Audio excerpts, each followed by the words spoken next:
Hello guys, welcome back to my mini vlog. तो ये है पार्ट 2 और पार्ट 2 में तुम्हें बता रही थी कि मैं ये सर्दियों वाला हेडफोन लेकर आई थी। इससे कानों में हवा नहीं जाती है। खैर मैं तुम्हें क्यों बता रही हूँ, तुम्हें पता ही होगा। एक दूसरे वाला भी था, वो था 150 रुपये का, ये है 100 रुपये का।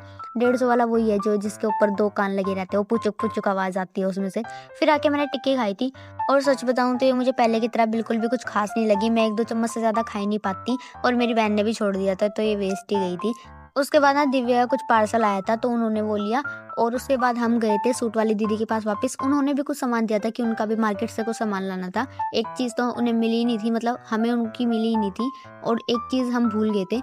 तो ये अपना सूट देने के लिए आई थी, जो नए वाला येलो कलर का गोल्डन सा उसने खरीदा है, तो उसी की सिलाई के लिए आई थी। और यहाँ पे पिंक शर्ट वाली लड़की ना बुग्गू के साथ ऐसे खेल रही थी जैसे पता नहीं कब से जानती है इसको, और बुग्गू इसको दूर कर रही थी क्योंकि ना बुग्गू को ज़्यादा छेड़खानी पसंद नहीं है, उसे पसंद ही नहीं है कोई से ज़्यादा टच करे, हमें भी नहीं छूने देती। फिर दीदी ने ना मुझे कुछ लेने के लिए भेजा था, मतलब ऊपर शिवानी का कोई सूट वगैरह होगा वो लेने के लिए भेजा था।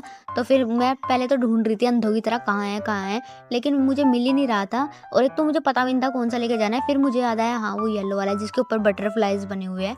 तो फिर मैं वो लेकर नीचे गई थी। उसके बाद ना सूट लेके हम दोनों निकल गए थे घर के लिए।